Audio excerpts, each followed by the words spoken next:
Bem-vindos ao Converp 2015, primeiro Congresso Nacional e Virtual de Ensino de Piano.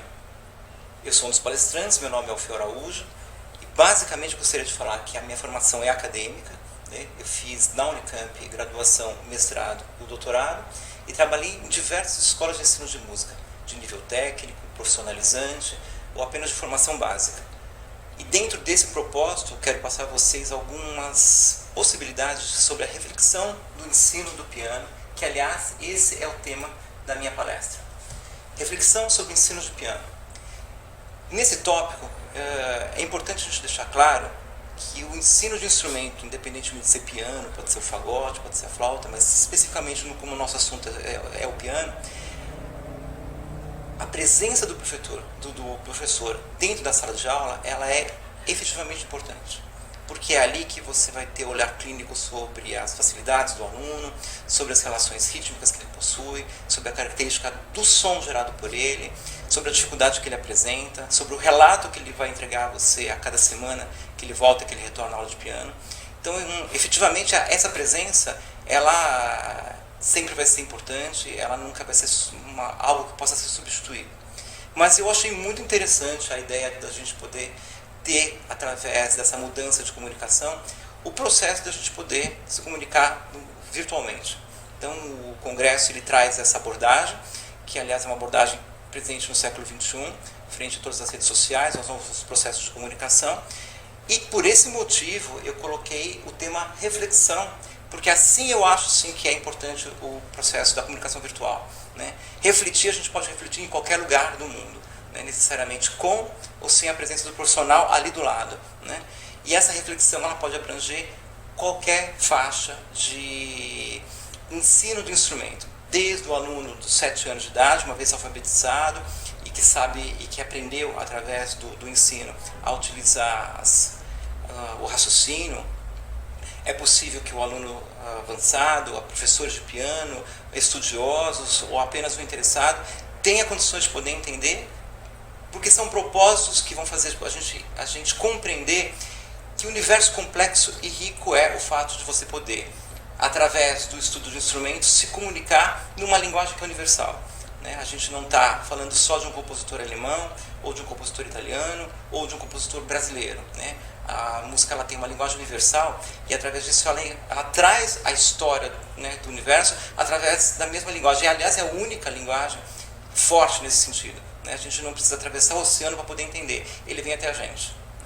Então, nesse sentido, está aqui a minha explicação sobre a minha presença nesse congresso, que eu acho que é interessante a gente entender que existe um novo processo de comunicação e é impossível a gente fechar os olhos para isso. Portanto, ela tem um caráter reflexivo e abrange um público geral. Na sequência, eu vou trabalhar com tópicos que no final da nossa aula eu vou pontuar para que a gente possa entender qual é a síntese do meu raciocínio. Então, a primeira coisa que eu queria colocar aqui é quais são os ingredientes do estudo pianístico. E quando eu utilizo ingrediente, é importante a gente notar que a música ela possui produtos musicais que funcionam ao mesmo tempo. Então eu vou dar um exemplo fora da música. A gente vê a feitura de um bolo. A farinha, o ovo, a água, o açúcar, são ingredientes que possuem a sua autonomia, mas o bolo é gerado na mistura deles. Então o que eu quero dizer dos ingredientes é que eu vou falar de cada um deles, mas na hora do estudo todos funcionam ao mesmo tempo. É eles que vão dar a natureza musical. Então a gente pode entender que existe uma realização da autonomia da existência deles, mas que só vai lá a função se a gente ao mesmo tempo prestar atenção em todos eles ao mesmo tempo. Portanto, eu chamo isso de ingrediente. De que maneira eu vou utilizar todos esses tópicos para poder ter o produto musical do qual eu tanto quero. Não acredito numa educação instrumental que não leve a ferro e a fogo as características do produto musical. Então, os ingredientes aqui a que eu falo em relação ao ritmo, porque não existe um movimento musical sem ritmo, ele que vai dar o dinamismo, o movimento e a ação. Não existe música sem som, embora a gente saiba que o silêncio também é som, mas justamente o silêncio é som porque a gente tem como comparar. A gente precisa do silêncio para gerar uma nova comunicação. E o produto da comunicação é a base do som e do silêncio. E o som é a principal relação que o instrumentista tem com o seu instrumento. porque do fogão a gente tira a comida, né? De um computador eu tiro uma carta, e de um instrumento eu tiro a sonoridade. Então esse é o meu produto final. E o texto, que é o conteúdo, que traz a estética, que traz a história, é o predicado do qual eu tenho contato de quem cria. Né? O instrumentista, na realidade, ele não compõe, alguns sim, mas a natureza do congresso é sobre o ensino do piano e o meu tema em relação a isso. Então eu vou pensar no pianista que relê uma obra criada. Essa obra ela vai trazer uma natureza diversificada, dependendo da estética do compositor, do período a que ele pertence e da história que aquele compositor carrega dentro daquele período. Né? Por um exemplo, a gente tem no período clássico, que é um período que todo mundo mais conhece no universo da história do piano, 3 grandes compositores, Haydn, Mozart e Beethoven, só que cada um deles traz uma natureza diferente sobre o produto do texto. Quer dizer que mesmo dentro do mesmo período, que a gente identifica que é classicismo, a gente tem propriedades individuais para cada um desses compositores. E essas propriedades individuais, elas vão trazer uma nova natureza rítmica, um novo produto sonoro, uma nova reflexão em relação a essa questão estética e histórica. Só que tudo isso é organizado, parece que simples de falar, mas difícil de entender, pela mente. Ou seja, nada acontece na vida da gente que a gente não exerça um fator racional. Aquilo que você compreende, aquilo que você se apropria, sob o ponto de vista que sem a mente a gente não vai conseguir ter cognição e nem conhecimento para a gente poder desenvolver uma determinada ação. Isso é uma coisa muito importante porque dentro de toda a mudança do caráter da educação musical, justamente o fato de poder entender que tudo parte do princípio racional é que foi importante a valorização do indivíduo e não do talento do indivíduo. Ou seja, todo mundo tem condição de aprender. Todo mundo tem condição de tocar piano, né? E cada um vai achar dentro da sua possibilidade de que maneira ele vai colocar aquilo produtivo para a sua vida.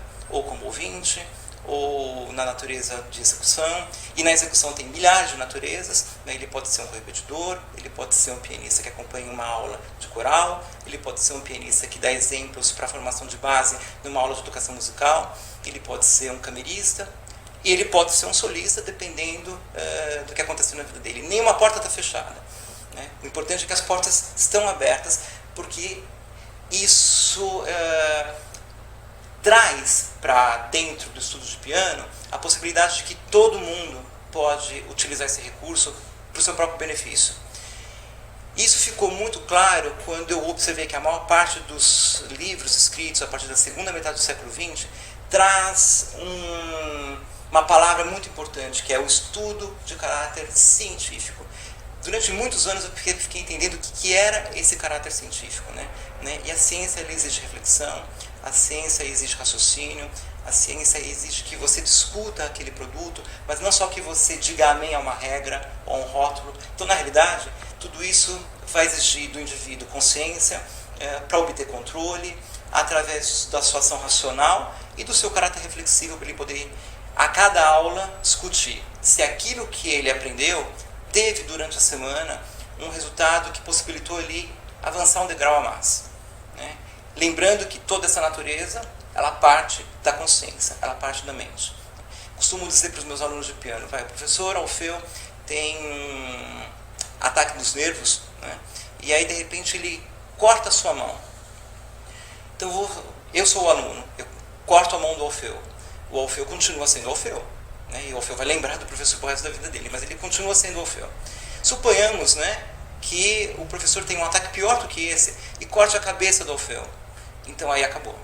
Né? Você não pode mais desenvolver nada, porque ele cortou o produto que na realidade organiza o teu metabolismo, organiza as suas ações e faz você ser quem você é. Né? Então o estudo ele tem que partir realmente da utilização clara do universo racional. Dando continuidade, eu queria chamar a atenção sobre uma relação importante que tem entre o piano e o pianista. Né? O piano ele é um instrumento pronto, né? Pela ciência física, pelas características daquilo que incorpora, né? A pedal, a tecla e todos os objetos que o compõem. O piano está pronto. Né? O pianista é um ser humano em desenvolvimento. Ele não está pronto. E isso faz eu ter absoluta certeza de que, na realidade, o objeto de estudo não é exatamente o piano. O objeto de estudo é o pianista. Então, quando eu estudo piano, eu tenho um estudo de uma auto-observação. Eu me estudo porque eu sou o objeto flexível que vou ter que ser inserido a um objeto que já está pronto. Então, o piano ele não vai ter nenhum tipo de mudança, ele não vai me dar nada, né? Eu é que vou torná-lo vivo através das ações que eu aprendo e que eu consigo transferir para ele.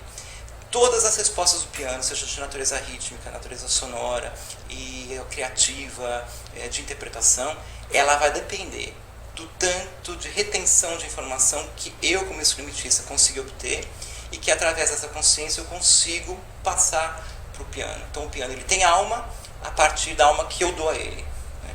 E essa relação, uma vez entendida, o aluno, ao invés de observar demais o instrumento, ele se observa, né? Porque ele é o seu principal objeto de estudo.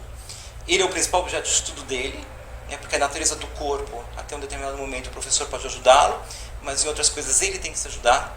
Tem coisas musculares que acontecem, que se o indivíduo não tiver essa sensibilidade de poder se entender, dificilmente ele vai me dar um feedback do que vai acontecer para frente. E tem outras que é possível, né, um olhar externo poder ajudá-lo, né? Então, de qualquer maneira, para o aluno, ele é o principal objeto de estudo, e para o professor, ele é, com certeza, o objeto de estudo, né? Ele precisa entender que, sem essa colocação, ele vai atrás de um universo do qual vai dificultar muito a vida dele, né? Então, eu não estudo piano, eu me estudo.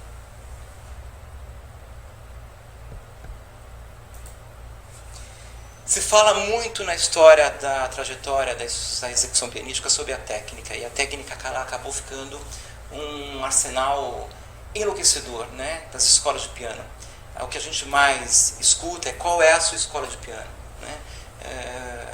Daria para você dizer qual é a sua escola de piano, né? A gente tem que ter um carimbo, eu sempre me senti muito incomodado com isso, na verdade, porque eu não represento exatamente uma escola de piano, se é a russa, se é a alemã. A minha escola de piano ela é uma escola da observação, né? E eu não acho que a técnica é uma natureza mecânica. Então eu consigo, no meu raciocínio, dividir essa etapa em dois processos. A escola tradicional muito forte, voltada e vinda do século XIX, que foi o apogeu do piano solo, e que traz como tradição, né, que só era possível ser pianista, os grandes talentos, né, e para isso serviu o piano, para esse universo. O restante não era nem questionado.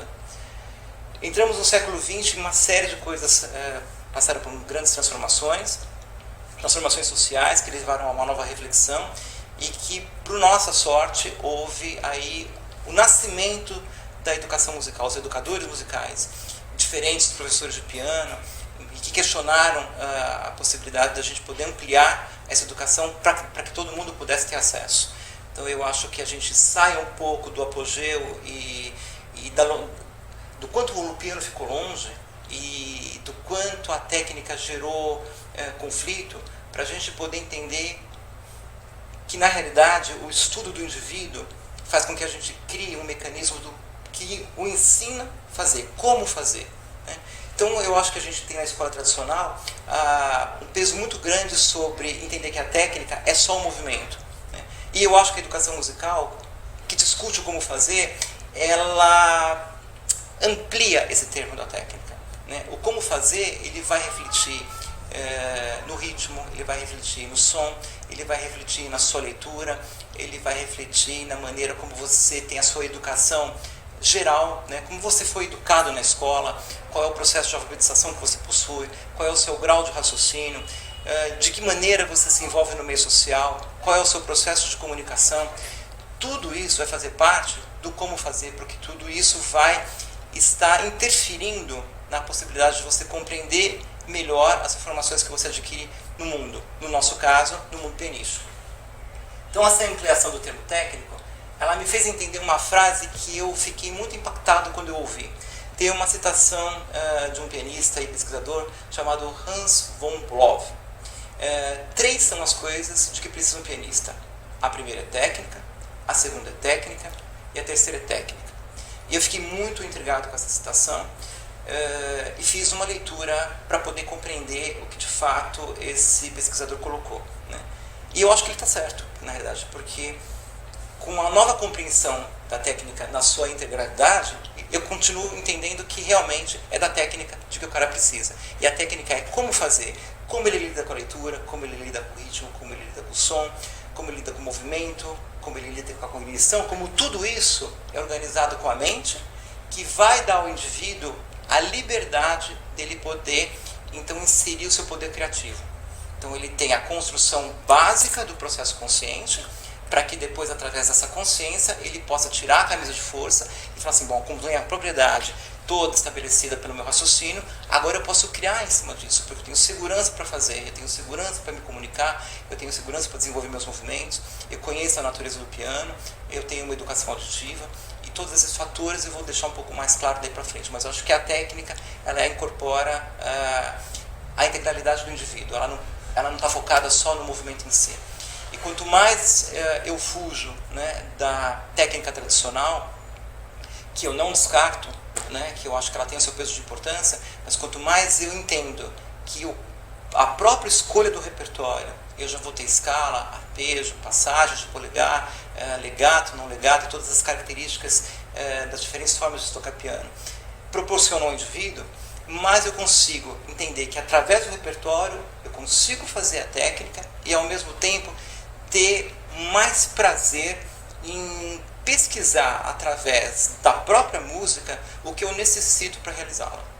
Então esse raciocínio ele mudou o meu interesse pelo piano e posso afirmar que mudou muito o interesse dos alunos que compartilham dessa ideia e que colocaram em prática. Existe um ciclo muito interessante para a gente poder entender entre o piano, o pianista e a obra musical, né? Pai Nosso Espírito Santo. Né? É um ciclo que, se a gente compreender, a gente vai ver que existe um estágio que, embora eu tenha pontuado do primeiro ao quinto, eles estão interligados e quase que acontecem ao mesmo tempo. Eu diria que o primeiro estágio que a gente tem, e aí eu vou falar de uma coisa importante, a natureza de quem possui a visão e a natureza de quem não possui. É possível um pianista cego tocar? Sim, porque nós temos aí a leitura do Braille. Então nós vamos pensar nas duas possibilidades, né? Que essa percepção visual seria a percepção do tato, né? Primeiro estágio. Por quê? Quem tem a vista, a primeira percepção que vai ter é você ter encontro com aquele símbolo que está à sua frente, né? Essa é a primeira maneira de você começar a ter acesso à informação da partitura. O cego vai ler no Braille, mas vai ter acesso da mesma forma, né? Essa é a primeira percepção, eu utilizo a visão, né? A visão é uma percepção importante, mas ela não é forte. Ela abre uma porta, ela abre uma janela, para que você possa utilizar a segunda percepção, que é a mais importante de todas, que é a ação racional. O que eu estou lendo e o que eu compreendo, o que eu consigo colocar para dentro da minha cabeça, o que eu consigo colocar para dentro da minha reflexão, aquilo que eu consigo ler com propriedade. E aí eu posso simplificar o que eu leio de clave de sol, o que eu leio do ritmo, o que eu leio da direção das notas, o que eu leio sobre a informação das ligaduras, das frases, dos processos de dinâmica, todo o universo que compartilha a gente poder entender a elaboração de uma partitura. Com toda essa ação racional vinda da percepção visual, eu vou ter a possibilidade dessa apropriação, da transferência dessa informação, porque o piano não é só um produto da cognição, né? Não adianta eu entender, eu tenho que agir em cima dessa compreensão, porque eu tenho uma natureza de coordenação corporal para isso. Então, para eu poder transferir para o meu corpo, eu preciso ter essa informação dentro da minha mente. Caso contrário, o meu corpo vai agir sim, mas só pela percepção visual é uma ação vulnerável a falhas. Porque uma vez que você fechou a partitura, esse universo rapidamente desaparece. Então, o aluno que estuda pela percepção visual, e tem muitos que acontecem isso, eu vou dar um exemplo simples. Ele lê a partitura num dia, ele dedica horas naquela leitura, e no dia seguinte ele abre com a sensação de nunca ter lido. Não fica, ele não conseguiu utilizar a ação racional para que ele pudesse de fato se apropriar, né? A educação para dentro do indivíduo, não para fora do indivíduo. Isso eu estou falando da música, mas a gente pode fatalmente entender que isso acontece num texto de história, né? Você lê o texto de história, se ele for externo, uma leitura externa, você está lendo as palavras em si e não entendendo a compreensão da junção que aquelas palavras tomam como significado, você vai terminar a leitura e naquele mesmo momento você não sabe falar o que você leu. E isso pode acontecer com música e acontece em quase 80% daquilo que eu observo, até o momento da gente poder discutir com o aluno por que aquilo acontece, né? Qual é a ação que não ocorreu, né? E qual é a ação que não ocorreu? A racional. Então não tenho que transferir. E aí o corpo fica vulnerável a uma visão que desaparece. Então, pensando no processo da percepção visual da ação racional, eu tenho possibilidade da transferência da informação e essa transferência de informação me leva ao instrumento. Quando eu vou ao instrumento, eu tenho uma resposta imediatamente auditiva, né? Porque o que eu tiro do instrumento é som. E aí entra o quarto estágio, que é a educação auditiva. De que maneira eu escuto? De que maneira eu ouço aquilo? Qual é a forma que eu vou prestar atenção a esse novo universo sonoro? E eu sempre dou o exemplo de que existe o escutar e o escutar. O segundo escutar, né, mais complexo, mais refinado, que parece que você passa por um filtro, né, e a sua característica da sua percepção auditiva ela vai ficando cada vez mais refinada, é isso que a gente tem que trabalhar em sala de aula. Né? Qual é o som que você está ouvindo? O que aquele som te diz? Né? De que maneira você consegue se expressar com aquilo? Mais ou menos seria como para um escritor o significado da palavra, para que ele possa gerar interesse pelo livro que ele está escrevendo. Quer dizer, para o instrumentista seria qual é o significado da beleza daquele som que identifica com um novo som um significado artístico que te chame a atenção para continuar ali. Né?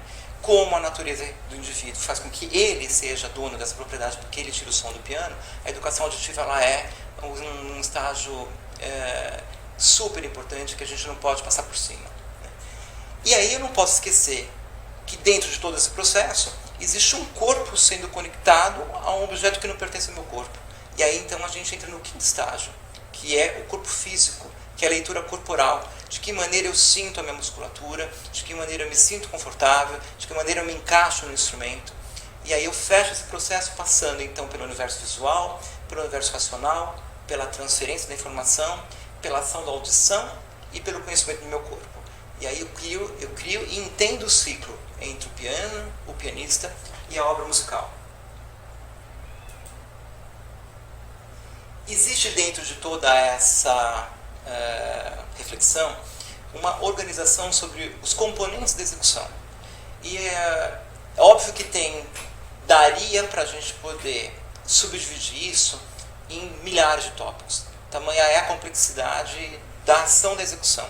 Mas eu vou ir para os tópicos que eu considero ser mais importantes, quase que fazendo uma síntese da nossa palestra. Né? Então, dentro desses componentes da execução, eu pontuei 4 importantes. O ritmo, porque não existe música sem ritmo. A locomoção, que é a maneira como eu caminho pelo teclado, como eu consigo obter um movimento corporal que eu possa me direcionar para as notas que o compositor está me oferecendo. O contato com o instrumento, que é a minha natureza fisiológica, a minha coordenação e a maneira como o meu corpo lida com essa informação. E, efetivamente, a educação auditiva, que é o resultado que eu extraio do instrumento.